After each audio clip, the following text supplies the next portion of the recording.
nice to meet you all. I'm happy to meet you in this meeting. So how are you today? I hope you will always be fine. My name is Alivia Nurianda. You can call me Kak Alivia. I am from PKBM Kaseto. So let's jump to the lesson today. Okay, so if we are talking about these stories, Malin Kundang, Surabaya, and Danau Toba. What is your opinion about that text? Is that real or unreal story? Okay, yes, these are unreal story. Why? Okay, hold on. Before we jump to the lesson, kakak akan menjelaskan dulu kira-kira kita akan belajar apa hari ini. Sebelum kita lanjut ke materi hari ini, kakak berharap setelah mengikuti pembelajaran hari ini, adik-adik mampu mengidentifikasi definisi naratif teks, mampu mengidentifikasi social function dari naratif teks, mampu menganalisis kerangka paragraf pada sebuah naratif teks, dan mampu membuat naratif teks sesuai dengan tata kebahasaan dan kerangka paragraf yang tepat. Tanpa berlama-lama lagi, so our lesson today is about narrative text, so let's move. What is narrative text? What is your opinion about narrative text? Okay, so here is the definition of narrative text.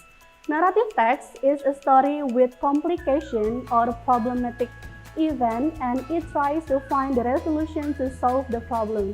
So narrative text in bahasa itu sama seperti teks narasi. Jadi di dalam teks ini kita akan menemukan komplikasi.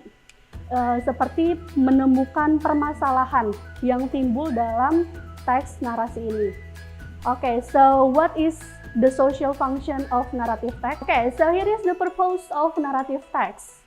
The purpose of narrative text is to amuse or to entertain the reader with the story. Jadi, tujuan dari teks narasi ini adalah ketika para pembaca membaca atau menonton cerita mengenai naratif teks, diharapkan pembaca dan juga penonton ini akan merasa amuse atau merasa entertain, merasa terhibur dengan cerita yang diberikan oleh yang ada di naratif teks ini. Jadi, Kak, naratif teks itu apa aja teksnya? Jadi naratif teks itu banyak banget contohnya. Seperti fable, cerita tentang hewan itu masuk ke dalam naratif teks.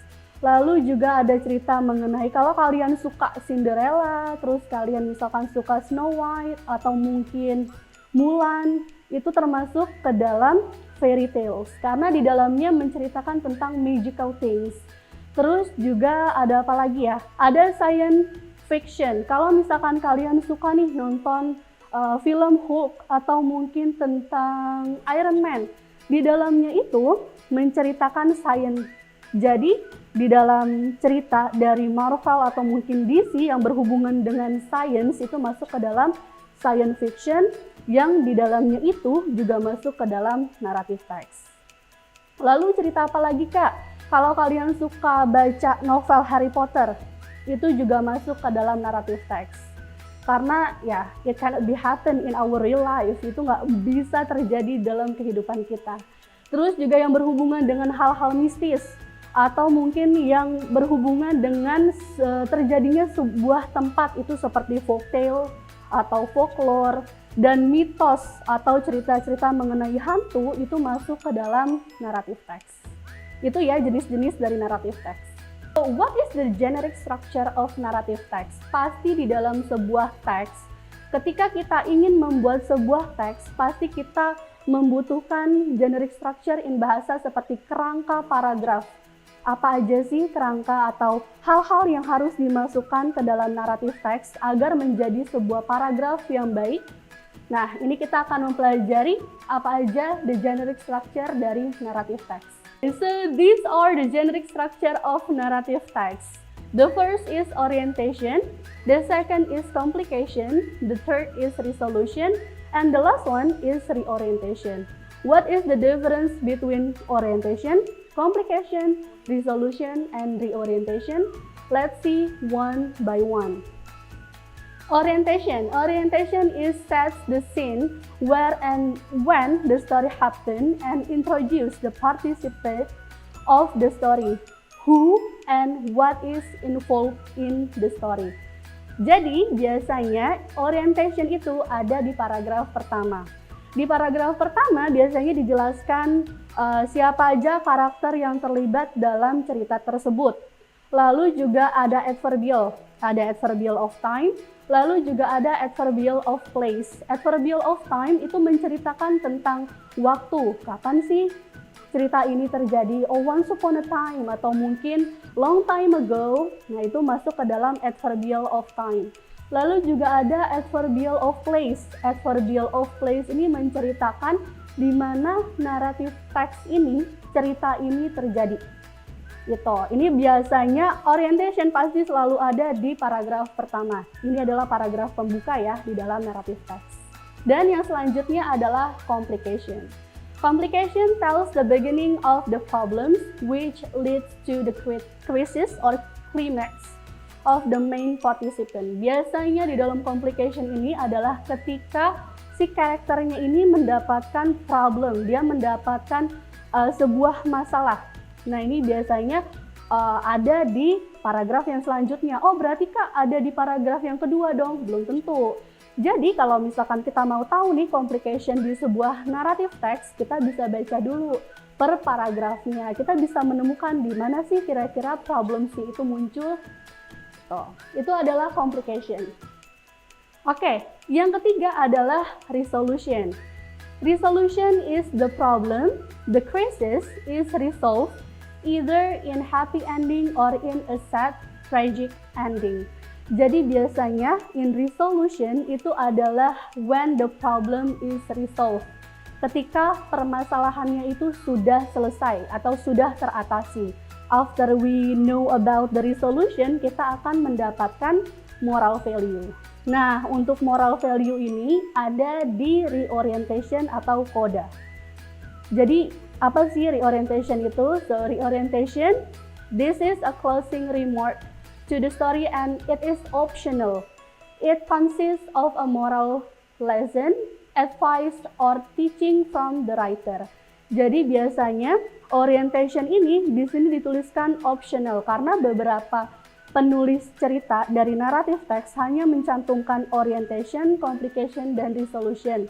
Jadi untuk reorientation itu hanya optional. Kenapa optional Kak? Karena di dalamnya itu biasanya si writernya itu menuliskan what is the moral value. Apa sih pesan moral yang bisa kita dapatkan dari naratif teks ini?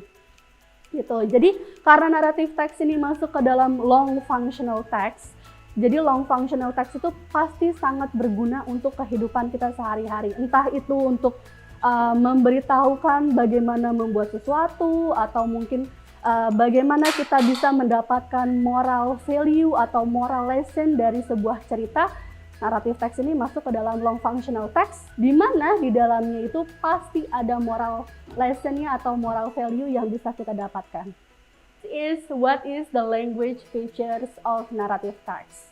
Jadi di sebuah naratif teks selain kita tahu generic structure-nya apa, kita pun juga harus menggunakan language feature atau tata kebahasaan yang tepat di dalam sebuah naratif teks. In bahasa, tidak ada perubahan atau pergantian kata kerja. Entah itu diceritakan pada masa lalu, masa sekarang, atau masa yang akan datang.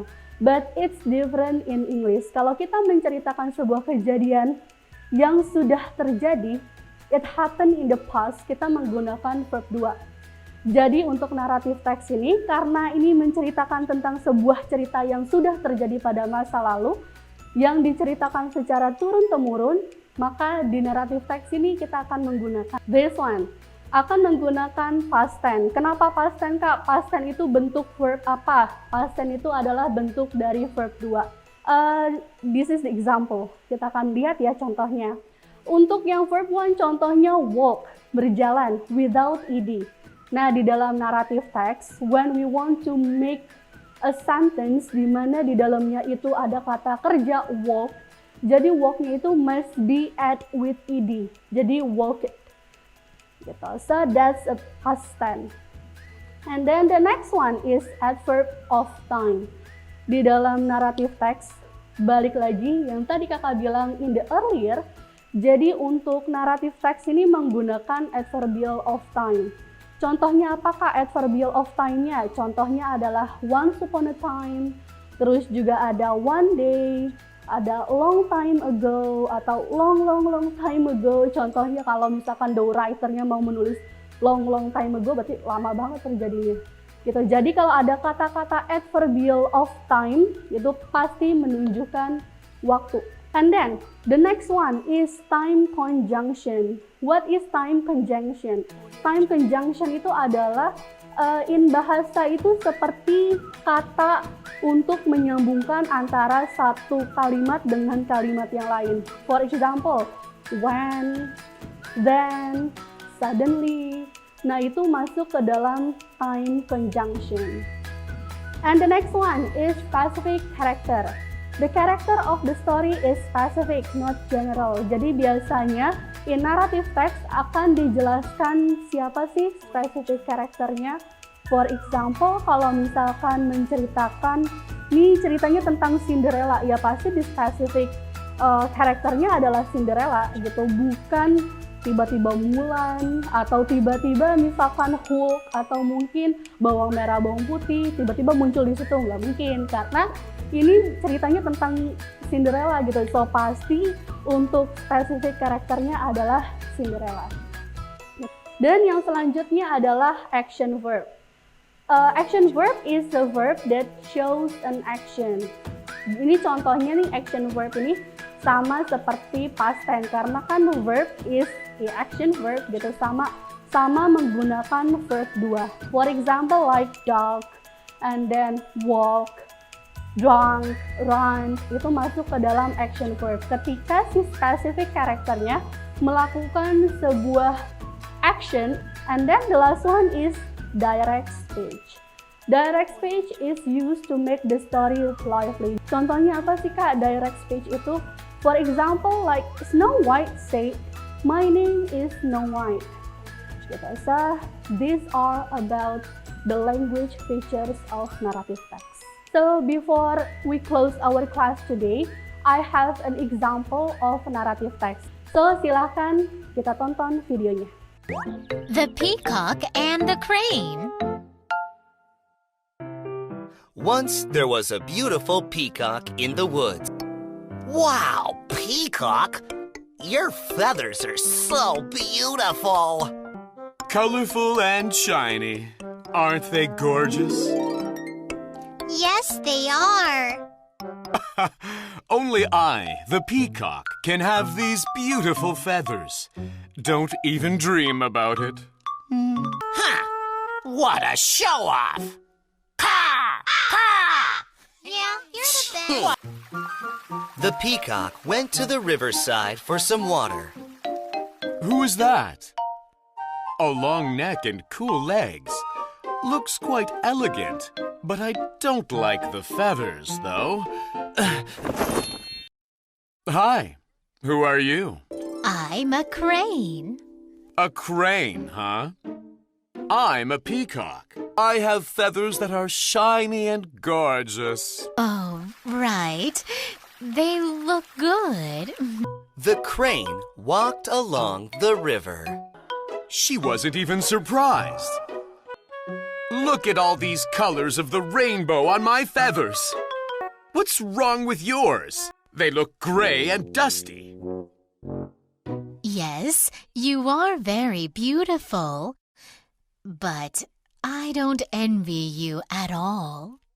What? Don't lie. I can fly up into the sky with my wings.